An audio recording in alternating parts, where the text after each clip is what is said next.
I've got a few holes to make in some thin aluminum and some ACM sheet material. Hole saws would be fine for the ACM, but I'm not fond of drilling large holes in thin metal, especially when it can't be properly clamped. And the fact that it's kind of rare for me to need to do this pushes me in the direction of a low-cost tool to get the job done. So I thought I would try this Amzcnc brand CC60 knockout punch kit from Amazon.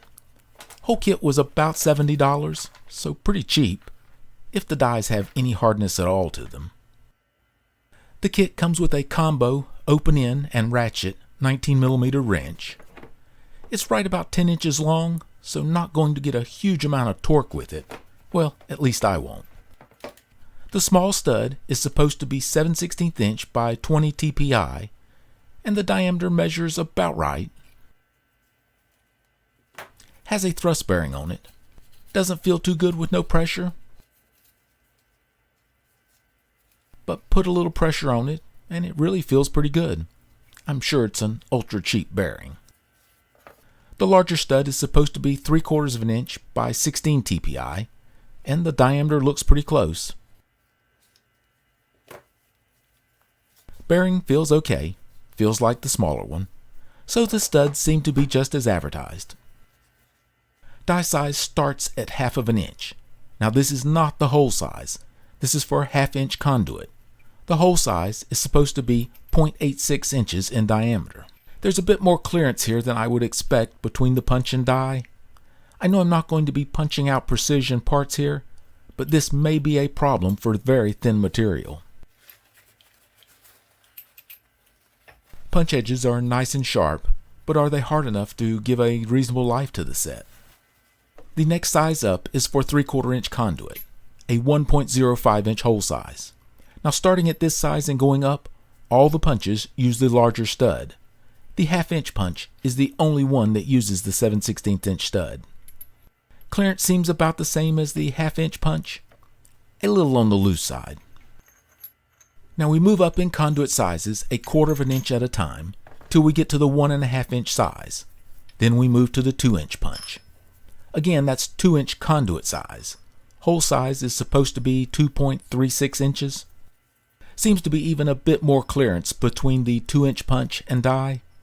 Just feels like a little too much. That has me a bit worried. And finally, a little tube of grease. Keep those threads lubed up to cut down on the friction, I guess, as they do appear to be just plain UNF threads.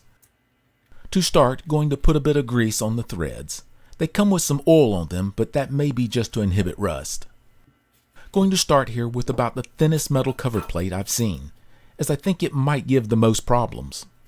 Have drilled 2 7/16 inch hole in the plate. The die goes on the stud, and the stud barely goes through the 7/16 inch hole. Makes me wonder if I have the wrong drill bit in the 7/16 inch spot.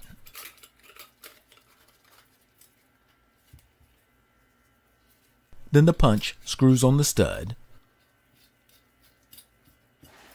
Edge of the plate is a bit sharp. Let me put my cutting mat under it.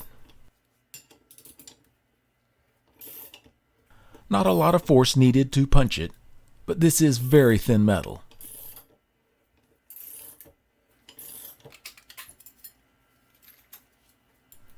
Not a great hole, not horrible either. A bit better view.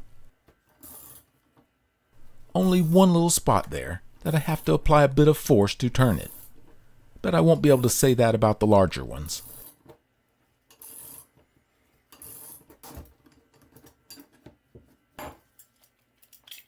The second hole a bit better than the first. I think could probably cut your finger on either one, just not a clean hole. But at the same time, it's better than what I would get with a hole saw, so that's a win, I would say. It's nice how easy the punched pieces come out of the die. Saves a bit of an aggravation there for sure. Overall, I would say not bad. Better than I was expecting with so much clearance in the set. Hole size is very close to the 0.86 inches. I don't even trust that plastic caliper to be within 1/100 of an inch. Here is some 16 gauge galvanized steel, about twice as thick as the last test. It's definitely taking more pressure to turn it, but not a lot to hold on to.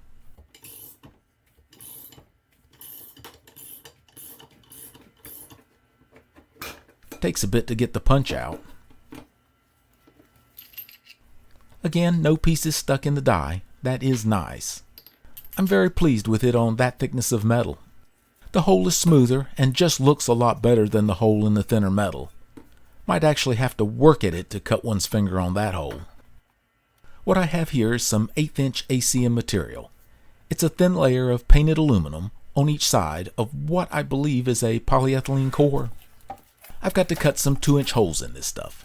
The hole size is not that critical, so the 1.93 inches from the 1.5-inch conduit punch will be fine, if it can punch a fairly clean hole.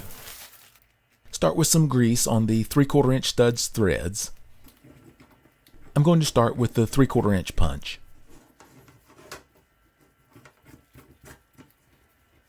Not much effort at all is needed to turn that. That punched a pretty nice hole. Again, probably a bit cleaner than what a hole saw would do. Let's try the 2-inch conduit size. Very little effort needed at all to turn it.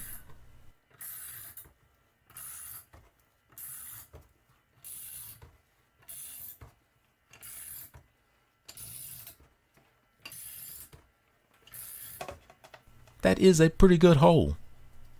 Edges are smoother than what I was expecting. Kinda a little nick where the sharp points are on the punch, but not bad. I wouldn't get that clean of a hole with a hand drill and a hole saw. I'm feeling much better about these now. With as much play as there is between the punch and die, I really wasn't expecting these clean of cuts. I'm very happy with that. Going to work great for what I need. Here I have some roughly 1/16 inch thick aluminum sheet. 1/2 inch and 3/4 inch conduit sizes will be pretty common for this. Not a lot of pressure needed for this little over 1-inch hole.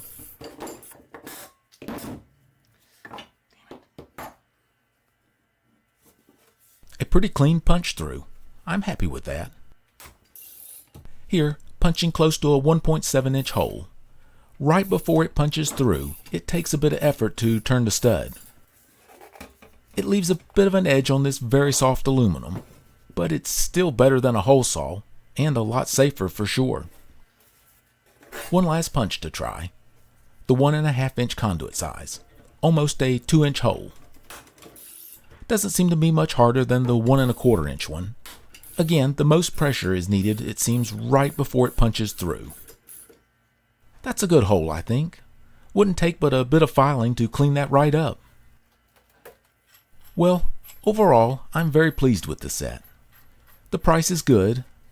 Nice little plastic case to keep everything together. That will extend the time before I misplace one of the pieces. Only time will tell if the punches can keep an edge, but they seem to be in pretty good shape at the start. Now, if needing to do holes in very thin metal, say thinner than probably around 20 gauge, this kit is probably not the best choice. The thin cover plates I tested, I think they are around 20 to 22 gauge, didn't punch a great hole. I would still take it over a hole saw, but if I need to work with this thickness of metal, I think I would try and find a better fitting punch and die. Of course, I'm quite sure a better fit would mean a higher price, more precision, more money. But for an occasionally needed hole here or there, a good little toolkit to have on hand. Thank you for watching.